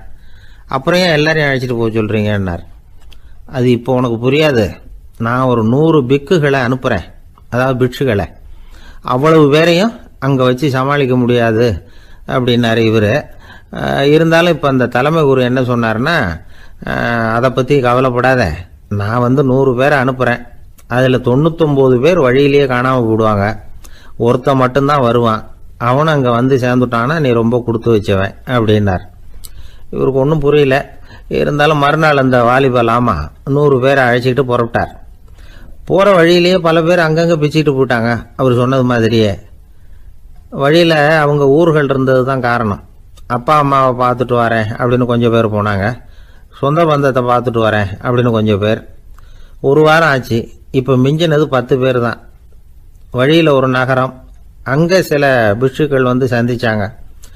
எங்கள் மடத்து தலைவர் இறந்துட்டார், உங்களில் யாராவது ஒருத்தர் எங்களுக்கு தலைவராக முடியுமா அப்படின்னு கேட்டாங்க. 10 பேரும் தயார். அதில் ஒருத்தரை அழைச்சிட்டு அவங்க போயிட்டாங்க. இன்னொரு ஊரில் சில பேர் வந்தாங்க, வழி மறிச்சாங்க. நில்லுங்க, எங்கள் மன்னர் மகளுக்கு திருமணம், அதை நடத்தி வைக்க 3 லாமாக்கள் தேவை அப்படின்னாங்க. இப்படி கொஞ்சம் கொஞ்சமாக எல்லாரும் காலி. கடைசியில் 2 பேரும் மிஞ்சினாங்க. அங்கே ஒரு இளம்பெண் எதிரில் வந்தா. எங்கள் அப்பா வேட்டைக்கு போயிருக்கிறாரு, இன்னும் திரும்பி வரல. வீட்டில் வேற யாரும் இல்லை, தனியாக இருக்க பயமாக இருக்குது, யாராவது ஒருத்தர் எனக்கு துணையாக இருக்கணும் அப்படின்னு கேட்டுக்கிட்டா. எங்கள் 2 பேரில் நீயே ஒருத்தரை தேர்ந்தெடுத்துக்கோ, இல்லைன்னா எங்களுக்குள்ள சண்டை வந்துடும் அப்படின்னாங்க. இப்போ மிஞ்சினவர் ஒருத்தர். அவருக்கும் ஒரு சோதனை வந்தது. ஒரு தர்க்கவாதி எதிரில் வந்தான். உன்னோட வாதம் பண்ணணும்னா. இவனோட வாதம் பண்ணுறேன், அது முடிய ரொம்ப காலம் ஆகலாம். தர்க்கத்தில் நான் ஜெயிச்சா அங்கே வரேன், இல்லைன்னா இவருடைய சீடனை ஆயிடுவேன் அப்படின்னார் அவர். கடைசியாக அழைக்க வந்த வாலிபலாமா மட்டும் வெறும் கையோடு திரும்பி போனார். அங்கே இருந்த வயசான மடாதிபதி கேட்டார், எத்தனை பேர் அங்கேருந்து புறப்பட்டீங்கன்னார். என்னையும் சேர்த்து 101ன்னார் அவர். நல்லது, நீயாவது திரும்பி வந்திய, அதுதான் எனக்கு போதும். ஏன்னா நீ தான் எனக்கு உண்மையான வாரிசு. அந்த 100 பேரில் யாரும் வரமாட்டாங்க அப்படின்னார் அவர். ஏன்னா அவருக்கு தெரியும் இவர் ஒருத்தர் தான் திரும்பி வருவாருங்கிறது. திபேத்தில் ஒரு பழங்கால பழமொழி உண்டாம், 100 பேர் செல்லலாம், எப்பொழுதாவது ஒருவன் அபூர்வமாக அடைய வேண்டிய இடத்தை அடைவான். இதுதான் அந்த பழமொழி. ஒரு உன்னதமான இலக்கை அடையணும்னா அது அவ்வளவு சுலபமான காரியம் இல்லை. இந்த காலத்து மடாலயம் ஒன்று, அதில் ஒரு தலைவர், அவருக்கு வயசாயிட்டுது, தனக்கு ஒரு வாரிசை நியமிக்கணும் அப்படின்னு ஆசைப்பட்டார். ரொம்ப கஷ்டப்பட்டு ஒருத்தரை பிடிச்சார். தனக்கு வாரிசா நியமிச்சுட்டு அவர் சமாதி ஆயிட்டார். புதுசாக பொறுப்பேற்றுக்கிட்டவர் அப்படியே உட்காந்துருந்தார். அவரை தேடிட்டு பத்திரிகை நிருபர்கள்லாம் வந்தாங்க, கேட்டாங்க. அவர் உங்கள் பொறுப்பில் அவர் பெரியவர் விட்டுட்டு போன இது எவ்வளவு சுமாராக தேரும், எவ்வளவு விட்டுட்டு போனார் அப்படின்னு கேட்டிருக்கிறாங்க. அது என்ன ஒரு 50 லட்சம் இருக்கும் அப்படின்னாராம். அவ்வளவும் பணமா அப்படின்னு கேட்டிருக்காங்க. இல்லைங்க, கடன் அப்படின்னாராம் இவர்.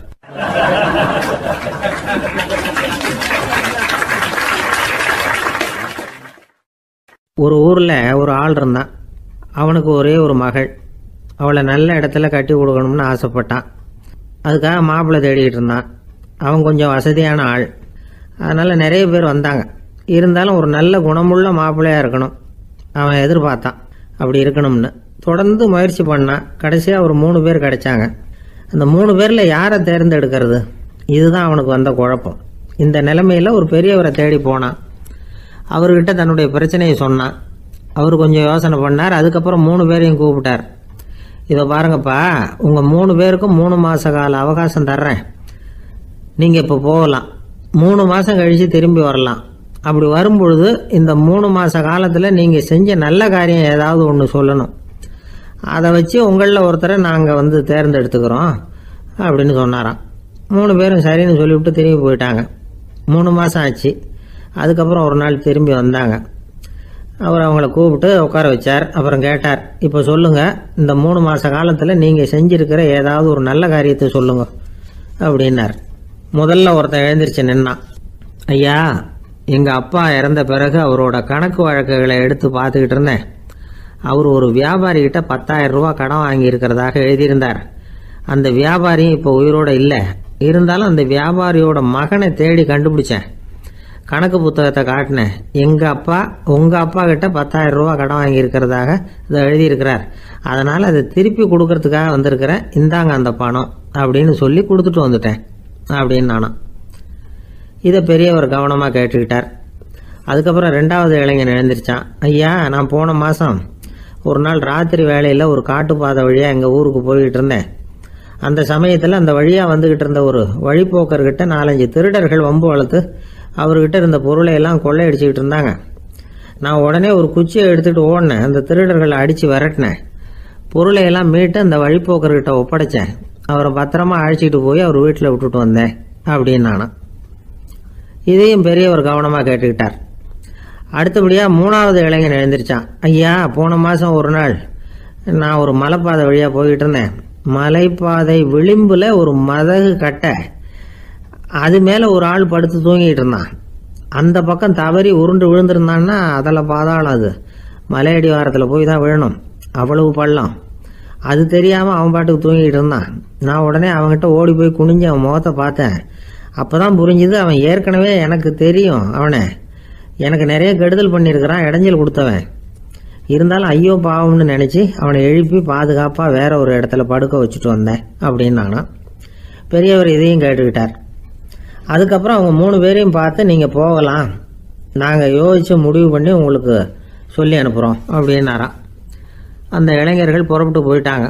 அதுக்கப்புறம் அந்த பெண்ணோட அப்பாவை பார்த்து சொன்னார், இந்த 3 பேருமே நல்ல பிள்ளைங்க தான், அதில் ஒன்றும் சந்தேகம் இல்லை. இருந்தாலும் இந்த 3 பேர் செஞ்ச செயல்களையும் ஒப்பிட்டு பார்க்க வேண்டியிருக்கு. முதல் இளைஞன் நேர்மைக்கு எடுத்துக்காட்டாக விளங்குறான். இந்த காலத்தில் இது மாதிரி இளைஞர்களை பார்க்கறது ரொம்ப கஷ்டம்தான். இருந்தாலும் அவன் கடமையை தான் செஞ்சான். 2வது இளைஞன் நல்ல வீரன், தைரியசாலி. ஒரு வீரன் எதை செய்யணுமோ அதைத்தான் இவன் செஞ்சான். இவன் ஒரு லட்சிய மனிதன். 3வது இளைஞன் தன்னுடைய பகைவனுக்கே உதவி செஞ்சிருக்கான். அவன் உயிரை காப்பாற்றியிருக்கிறான். பகைவனுக்கு அருள்வதுங்கிறது ஒரு சாதாரண மனுஷனால் செய்யக்கூடிய காரியம் இல்லை. பகையை மறக்கிறதும் பகைவனுக்கு அருள்வதும் தெய்வீக பண்புகள். அதனால் இவனையே உன்னுடைய மகளுக்கு ஏற்ற மாப்பிள்ளையா தேர்ந்தெடுக்கலாம் அப்படின்னு சொன்னாங்களாம். ஒரு நல்ல நாளில் அவங்களுக்கு திருமணம் நல்ல விதமாக நடந்து முடிஞ்சுதான். இது சுவாமி சின்மயானந்தர் சொல்லியிருக்கிற ஒரு கதை. இதிலேருந்து நாம் புரிந்து கொள்ள வேண்டிய ஒரு கருத்து, நமக்கு கெடுதல் பண்ணவங்களுக்கும் நாம் நல்லது செய்யணும். ஆனால் நடைமுறையில் அப்படி நம்மளால் செய்ய முடியறதில்ல. அதுதான் சிக்கல். நம்மால் ஒருத்தங்கிட்ட கேட்டால், ஏண்டா உன்னுடைய பகைவன் ஒருத்தன் அது மாதிரி ஒரு மலைப்பாத மதகு கட்டையில் படுத்திருந்தா உடனே நீ என்ன நினைப்ப அப்படின்னு கேட்டோம். இது ஒரு அருமையான சந்தர்ப்பம்னு நினைப்பேன் அப்படின்னா. எதுக்குன்னு கேட்டோம். அவனை அந்த பக்கமாக உருட்டி கீழே தள்ளுறதுக்கு அப்படின்னா.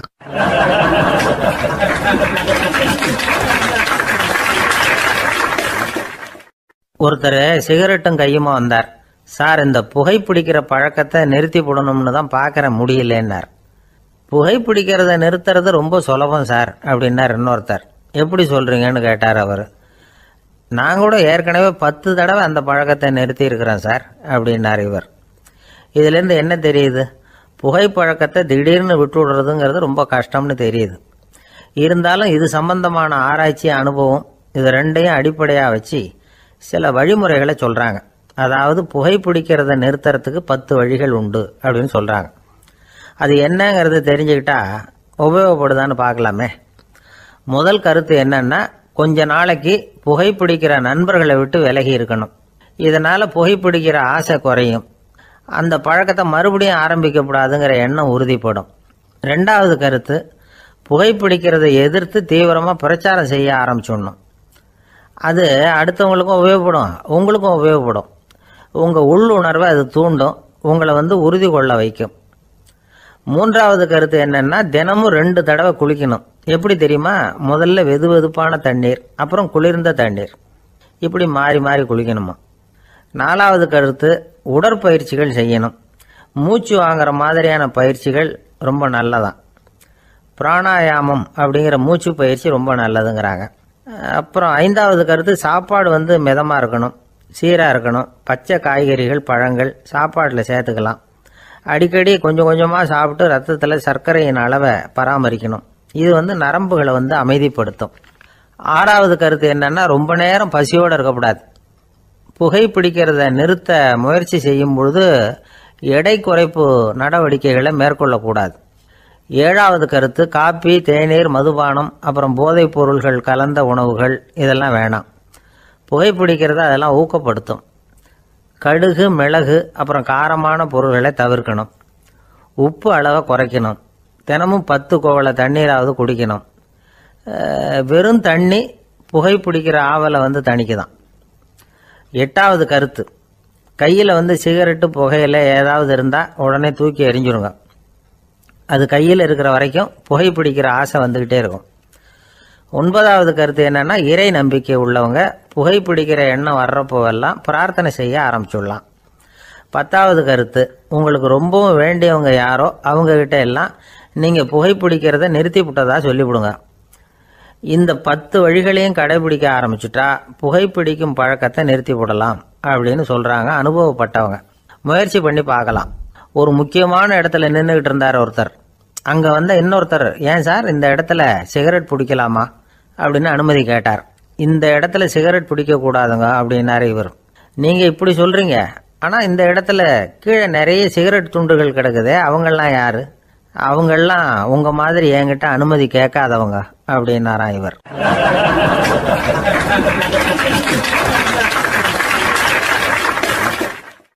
திருநெல்வேலி மாவட்டத்தில் கோவில்பட்டிக்கு பக்கத்தில் உள்ள ஊர் கடம்பூர்.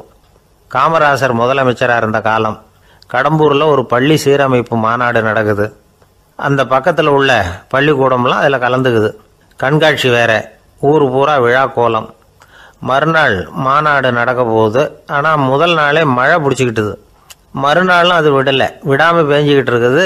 காமராசர் காலையிலேருந்து பல்வேறு நிகழ்ச்சிகளில் கலந்துக்கிட்டு சாயந்தரமாக கடம்பூருக்கு சேர வேண்டியவர். மழை பேஞ்சிக்கிட்டு இருக்கிறதுனால நிகழ்ச்சி ரத்தாயிடுமோ என்னமோ அப்படின்னு எல்லாரும் சந்தேகப்பட்டுக்கிட்டு இருக்கிறாங்க. அவர் கோவில்பட்டி பயணிகள் விடுதியில் இருக்கிறார். கடம்பூர்லேருந்து சில பேர் போய் அவரை சந்திக்கிறாங்க. மழை பெஞ்சிக்கிட்டு இருக்குதே, என்ன செய்யலாம் அப்படின்னு கேட்குறாங்க. மழை பெஞ்சா நல்லது தானே, அதுக்காக மாநாட்டை எதுக்காக ரத்து செய்யணும்? ஆசிரியர்கள் எவ்வளவு கஷ்டப்பட்டு ஏற்பாடு பண்ண மாநாடு, கட்டாயம் வந்துடுறேன் அப்படின்னாராம் காமராசர். உடனே புறப்பட்டார். மழையை பொருட்படுத்தாத மக்கள் கூட்டம். அது கலையாமல் காத்துக்கிட்டு இருக்கிறாங்க அவ்வளோ பேரும். தலைவர் வந்துட்டார்னு தெரிஞ்சது ஜனங்களுக்கு ஏகப்பட்ட உற்சாகம். ஜனங்கள் அவ்வளவு உற்சாகமாக வரவேற்றாங்க. மாநாடு ஆரம்பமாச்சு. மலர் மாலைகள் மலை மாதிரி குவிய ஆரம்பிச்சுட்டுது. வரிசையாக ஒவ்வொரு கல்வி நிலையம் சார்பாகவும் வரவேற்பு பத்திரம் வாசித்து கொடுக்குறாங்க. என்ன வாசிக்கிறாங்கங்கிறத காமராசர் கூர்ந்து கவனிக்கிறார். ஏகப்பட்ட புகழ் மொழிகள், ரொம்ப பாராட்டி புகழ்ந்து என்னென்னமோ வாசிச்சுக்கிட்டு இருக்கிறாங்க. கொடை வள்ளலே, குணக்குன்றே, மலையே, கடலே, இப்படி தமிழ் மொழியில் பாராட்டுறதுக்கு எத்தனை வார்த்தைகள் உண்டோ அத்தனையும் அதில் சேர்த்துருக்குறாங்க. காமராசர் பொறுமை இழந்துட்டார். போதும் போதும், உங்கள் எல்லாரையும் பார்த்து 2 வார்த்தை பேசிவிட்டு போகிறதுக்காக தான் நான் வந்திருக்கிறேன். எல்லாரும் மழையில் சிரமப்பட்டு நின்றுட்டு இருக்கிறீங்க, இப்படி என்ன புகழ்ந்து படிச்சுக்கிட்டே இருந்தால் எப்படி அப்படின்னாராம். அதுக்கப்புறம் பேசி முடிச்சிருக்கிறார். மாநாட்டு நிகழ்ச்சிகள் முடிஞ்சதும் இன்னொரு நிகழ்ச்சியில் கலந்துக்கிறதுக்காக புறப்பட்டாராம். ஒரு திறந்த ஜீப்பில் அவரை ஊர்வலமாக அழைச்சிக்கிட்டு போயிருக்கிறாங்க. தெருவில் 2 பக்கமும் ஏகப்பட்ட கூட்டம். அங்கங்கே ஜீப்பை நிறுத்தி ரோஜா மாலை, ஜருக மாலை இப்படி போட்டுக்கிட்டே இருக்கிறாங்க. அதையெல்லாம் அப்படி அப்படியே வாங்கி அங்கங்கே நின்றுக்கிட்டு இருந்த குழந்தைகள்கிட்டையும் தாய்மார்கள்கிட்டையும் கொடுத்துக்கிட்டே போகிறார். அந்த சமயத்தில் கூட்டத்துக்கு அப்பால் ஒரு பெரியவர் கையில் ஒரு மல்லிகை சரத்தோடு நின்றுட்டு இருக்கிறார். அவரால் முண்டி அடிச்சுக்கிட்டு முன்னால் வர முடியல. காமராசர் இதை கவனிக்கிறார். அவ்வளவுதான், உடனே நிறுத்தப்பா வண்டியை அப்படிங்கிறார். ஜீப்பு நிற்கிது. டிரைவரை பார்த்து, அதோ பார், அங்கே ஒருத்தர் நிற்கிறார் பார், அவரை இங்கே அழைச்சிட்டு வா அப்படின்னாராம். கூட்டம் வழி விடுது. அந்த பெரியவரை கிட்டத்தில் அழைச்சிட்டு வர்றாங்க. காமராசர் அவரை பார்த்து, வாங்க வாங்க, நல்லா இருக்கீங்களா அப்படின்னு சத்தம் போட்டு உற்சாகமாக விசாரிக்கிறாராம். பெரியவர் கண்களில் கண்ணீர், பேச்சு வரல. மல்லிகை சரத்தை அவருக்கு போடுறார். கொஞ்ச நேரம் அவர்கிட்ட பொறுமையாக பேசிக்கிட்டு இருந்துட்டு அவரை அனுப்பி வைக்கிறார் காமராசர். பெரியவர் போனதுக்கு அப்புறம் காமராசர் பக்கத்தில் இருந்தவங்க கிட்ட சொல்கிறார் அந்த பெரியவரை பற்றி. அந்த காலத்தில் ரொம்ப கஷ்டப்பட்டவர் இவர், ஜெயிலுக்கு போனவர் அப்படின்னு ரொம்ப உருக்கமாக நெகிழ்ந்து போய் சொல்கிறார். இதில் ஒரு விஷயத்தை கவனிங்க. தன்னை புகழ்ந்து படிக்கப்பட்ட வாழ்த்து மடலை படிக்க வேணாம்னு தடுத்து நிறுத்தினார்.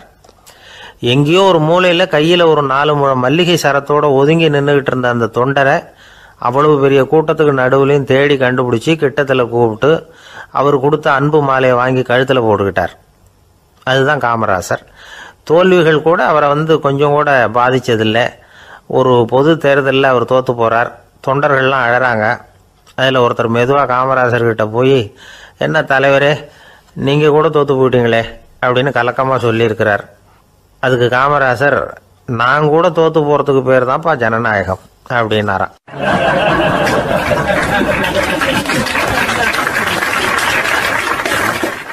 இப்பெல்லாம் நம்ம ஊரில் மாமியார் மருமகள் ஒருத்தர் நல்லா புரிஞ்சுக்கிட்டு நல்ல விதமாக தான் இருக்கிறாங்க பல இடத்துல. அதனால் நான் இப்போ சொல்ல போகிற கதையை கேட்டுவிட்டு இந்த காலத்தில் அவ்வளவு மோசமாக யார் சார் நடந்துக்கிறாங்க அப்படின்னு கேட்டு யாரும் சண்டைக்கு வரக்கூடாது. இன்னொரு உண்மையையும் சொல்லிவிடுறேன். அதாவது இந்த கதையை நமக்கு எழுதி அனுப்பி இருக்கிறதே கொஞ்ச நாளில் மருமகளாகவும் அதுக்கப்புறம் கொஞ்ச காலத்தில் மாமியாராகவும் ஆக போகிற ஒரு நேயர் தான். சரி, இந்த கதைக்கு வருவோம். அதாவது ஒரு சின்ன குடும்பம், அந்த வீட்டில் மாமியார் ஆட்சி, அவங்க வச்சது தான் சட்டம். பிள்ளையாண்டான் எப்படின்னா அம்மா சொல்கிறதையும் கேட்டுக்குவான், மனைவி சொல்கிறதையும் கேட்டுக்குவான், நமக்கு என்னத்துக்கு வம்புங்கிற டைப்பு. மருமகள் பேரில் குறை கண்டுபிடிக்கிறதுலேயே அந்த மாமியாருக்கு ஒரு சுவாரஸ்யம். சின்ன சின்ன விஷயத்துலலாம் குத்தம் கண்டுபிடிச்சிக்கிட்டே இருக்கிறாங்க. பொதுவாக எல்லாரும் எப்படின்னா ஏதாவது ஒரு காரணத்துக்காக சண்டை போட்டுக்கிட்டு இருப்பாங்க. அந்த அம்மா எப்படின்னா ஏதாவது ஒரு சண்டையை போடுறதுக்காக காரணத்தை தேடிக்கிட்டு இருப்பாங்க. அப்படி ஒரு மனசு.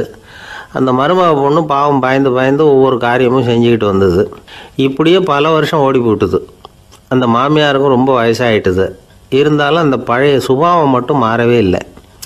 திடீர்னு ஒரு நாள் பக்கவாதம் அந்த அம்மாவுக்கு ஒரு பக்கம் கை கால் இழுத்துக்கிட்டுது. வாய் சுத்தமாக பேச முடியாமல் போயிட்டுது.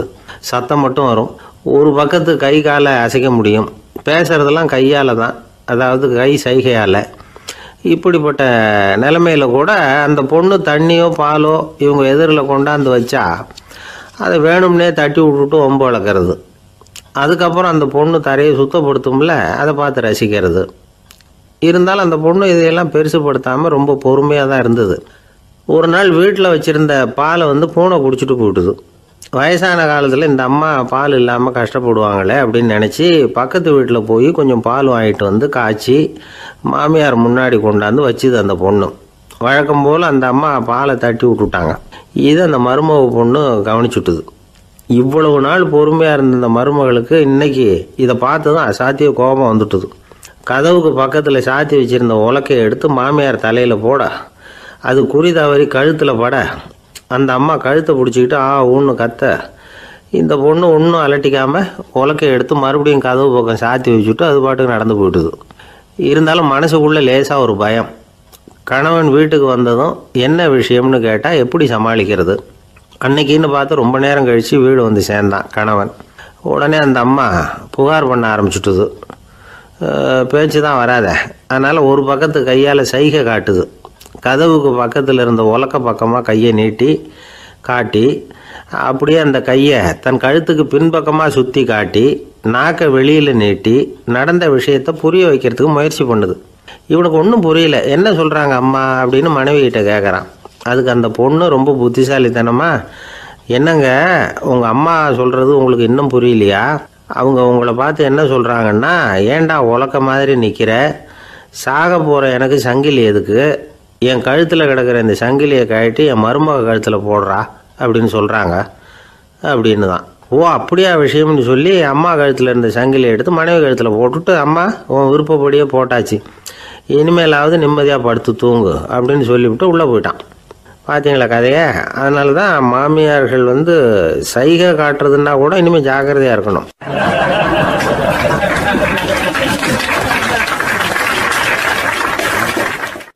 ஒரு கடற்கரை ஓரம், அங்கே ஒரு சின்ன கிராமம். அந்த கிராமத்தில் ஒரு சின்ன பள்ளிக்கூடம். கடற்கரை ஓரத்தில் உள்ள ஒரு விடுதியில் ஓய்வுக்காக ஒருத்தர் தங்கியிருக்கிறார். பள்ளிக்கூடத்தில் ஏதோ விழா நடக்கிறது மாதிரி தெரிஞ்சுது. உடனே அவர் அந்த பக்கமாக வந்தார். இங்கே என்ன நடக்குதுன்னு விசாரித்தார். பள்ளி ஆண்டு விழா நடக்குதுன்னாங்க. உடனே போனார். கண்காட்சி ஒன்று வச்சுருந்தாங்க. உள்ளே போய் பார்த்தார். பள்ளிக்கூடத்தில் படிக்கிற மாணவர்களே சொந்தமாக தயார் பண்ண பொருள்களை காட்சிக்கு வச்சுருக்கிறாங்க. அந்த ஊர் மக்கள்லாம் அதை கூட்டம் கூட்டமாக போய் பார்த்துக்கிட்டு இருக்கிறாங்க. இவரும் ஆர்வமாக அதையெல்லாம் பார்த்துக்கிட்டே போகிறார். ஒரு இடத்துல ஒரு சின்ன ரயில் செஞ்சு வச்சுருந்தாங்க, மாணவர்களே தயார் பண்ணது. மின்சாரத்தால் அது ஓடுறது மாதிரி பண்ணி வச்சுருந்தாங்க. அதில் ஒரு சின்ன பொத்தான் இருக்கும், அது அமுக்குனா ரயில் ஓடும், சுற்றி சுற்றி வரும். மாணவர்கள் எதிரில் நின்று அதுக்கு விளக்கம் கொடுத்துக்கிட்டு இருக்கிறாங்க. இவர் அதை கவனித்தார். ரயில் ஓடுறத பார்த்தார். அங்கே நின்றுக்கிட்டு இருந்த மாணவர்கள்கிட்ட விளையாட்டாக கேட்டார், ஏப்பா இந்த ரயில் எதனால் ஓடுது அப்படின்னு கேட்டார் இவர். சக்தியினால் ஓடுது அப்படின்னாங்க மாணவர்கள். அது என்ன சக்தின்னு கேட்டார். அதுக்கு பேர் மின்சாரம் அப்படின்னாங்க. சரி, நீங்கள் மின்சாரத்தை பார்த்துருக்குறீங்களா அப்படின்னார். நாங்கள் பார்த்தது இல்லைங்க, ஆனால் இதை செய்யறதுக்கு எங்களுக்கு உதவி பண்ண ஆசிரியர் ஒரு பட்டதாரி, ஒரு கால் அவர் பார்த்துருக்கலாம் அப்படின்னாங்க. அவர் எங்கே இருக்காருன்னு கேட்டார். இதோ அழைச்சிட்டு வர்றோம்னு ஓடினாங்க.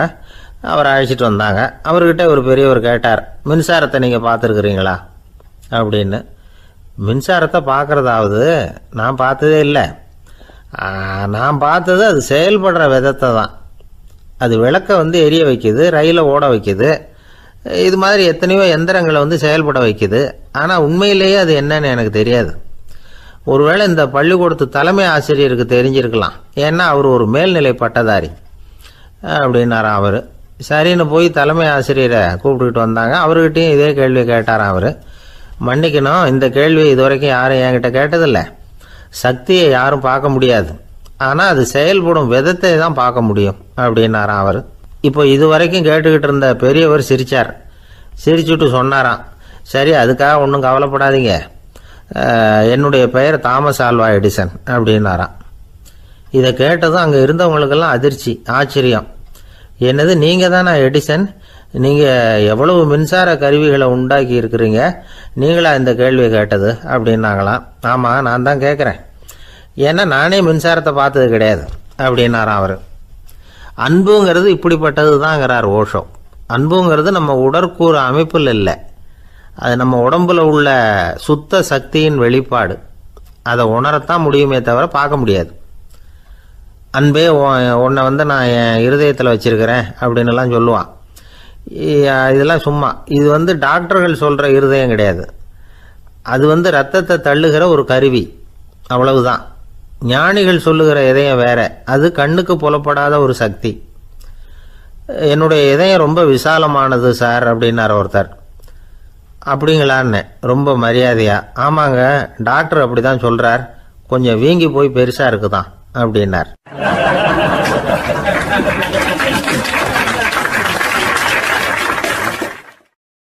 ஒரே ஒரு ஊரில் ஒரு அம்மா இருந்தாங்க. அந்த அம்மாவுக்கு ஒரே ஒரு பிள்ளையாண்டான். அவனுக்கு ரொம்ப அக்கறையோடு கல்யாணம் பண்ணி வச்சாங்க. கல்யாணம் முடிஞ்சதும் மருமக பொண்ணு வீட்டுக்கு வந்து சேர்ந்தது. அப்பாடா, என் கடமை முடிஞ்சுது, இனிமேல் அக்கடான்னு எங்கேயாவது ஒரு மூலையில் படுத்து கிடக்கலாம் அப்படின்னு நினச்சாங்க அந்த அம்மா. ஆனால் நினைக்கிறபடி எங்கே நடக்குது? அதுக்கப்புறம் தான் பிரச்சனையே ஆரம்பமாச்சு. மருமகள் குணம் சரியில்லை, ஒரு மாதிரி. அந்த பொண்ணு வீட்டுக்கு வந்ததுமே முதல் வேலையாக மாமியாரை பார்த்து, அதுதான் நான் வந்துட்டேன்ல, இனிமேல் உங்களுக்கு என்ன வேலைங்க, புறப்பட வேண்டியது தானே, காசி ராமேஸ்வரம்னு எங்கேயாவது போங்கோ அப்படின்னுட்டு தான். மாமியாரை பார்த்தாங்க, கொஞ்சம் யோசனை பண்ணாங்க. இந்த பாருமா, நீ இப்படி சொல்கிறதுக்கு முன்னாடியே வீட்டை விட்டு புறப்படணுங்கிற முடிவுக்கு நான் வந்துட்டேன். வீட்டை மட்டும் இல்லை, இந்த உலகத்தை விட்டே கூட போகிறதுக்கு தயாராக இருக்கிறேன். ஆனால் ஒரே ஒரு விஷயத்துக்காக என் உயிரை கையில் பிடிச்சிக்கிட்டு இருக்கிறேன் அப்படின்னாங்களாம். என்ன விஷயம்னு கேட்டது இந்த மருமக பொண்ணு. வேறு ஒன்றும் இல்லை, என் பிள்ளைக்கு கல்யாணம் பண்ணி வச்சுட்டேன். ஒரு பேர புள்ள பிறந்து அதை என் கண்ணால் பார்த்துட்டேன்னா நான் எங்கே வேணும்னாலும் போகிறதுக்கு தயாராக இருக்கிறேன் அப்படின்னாங்களாம் அந்த மாமியார். மாமியார் இப்படி சொல்கிறதுலேயே நியாயம் இருக்கிறதாக பட்டுது அந்த பொண்ணுக்கு. சரி, அப்படியே இருந்து பார்த்துட்டு போகலாம் அப்படின்னு அனுமதி கொடுத்தது. கொஞ்ச காலத்தில் ஒரு பேரன் பிறந்தான். அந்த அம்மாவும் பேரனை கண்ணால் பார்த்துட்டாங்க. சரி, பேரனை பார்த்தாச்சுல்ல, இனிமேல் புறப்பட வேண்டியது தானே அப்படின்னது மருமக பொண்ணு. மாமியார் பார்த்தாங்க, நீ சொல்கிறது சரிதாம்மா, அதில் ஒன்றும் தப்பு இல்லை. என்னோடய பேரன் உங்களை அம்மா அப்பான்னு கூப்பிடுறத என் காது குளிர கேட்டுட்டு போயிடுறேனே அப்படின்னாங்களாம். சரி, அந்த ஆசையை நிறைவேறட்டும் அப்படின்னு காத்துக்கிட்டு இருந்தாங்க. பேரன் வளர்ந்தான், நடந்தான், பள்ளிக்கூடம் போனால் பெரியவனானான். மருமக பொண்ணு மறுபடியும் மாமியாரை விரட்ட ஆரம்பிச்சுட்டுது, இன்னும் புறப்புள்ளையான்னு. இதை பாருமா, இது வரைக்கும் இருந்துட்டேன். பேரனோட கல்யாணத்தையும் கண்ணால் பார்த்தா தான் இந்த கட்டை வேகும் போல் இருக்குது அப்படின்னு சொல்லி ஒரு மாதிரியாக பேச ஆரம்பித்தாங்க. இதுவும் நியாயமான ஆசையாக தான் படுது அப்படின்னு அது யோசிச்சிருக்கு அந்த பொண்ணு. சரின்னு அதுக்கும் ஒத்துக்கிட்டது. உடனே பேரனுடைய கல்யாணமும் முடிஞ்சது ஒரு வழியாக. இனிமேல் ஒரு நொடி கூட இங்கே இருக்கக்கூடாது, புறப்படுங்க அப்படின்னு மாமியாரை விரட்டிச்சான் அந்த பொண்ணு. இப்போ அந்த மாமியார் தன்னோட மருமகளை பார்த்து சொல்கிறாங்க, இதோ கிளம்பிட்டேம்மா, என் மூட்டை முடிச்செல்லாம் கட்டிக்கிட்டேன், புறப்பட்டுவிட்டேன். அப்படியே நீயும் உன் துணிமணிகளை மூட்டை கட்டிக்கிட்டு கிளம்பிடும், என்னோட சேர்ந்து 2 பேருமா சேர்ந்து போயிடலாம் அப்படின்னாங்களாம். அந்த பொண்ணு முழிக்குது. முழிக்காதே, உனக்கும் ஒரு மருமக வந்துட்டா, இனிமேல் நீயும் ஒரு மாமியார் தானே, உனக்கும் இனிமேல் இங்கே வேலை இல்லை, புறப்படு அப்படின்னாங்களாம். அப்போ தான் அந்த பொண்ணு சிந்திக்க ஆரம்பிச்சு தான், தன்னோட தவறு புரிஞ்சுதான். இந்த தகவலை கேட்டுக்கிட்டு இருக்கிற மருமகள்லாம் இதை பற்றி கொஞ்சம் யோசிச்சு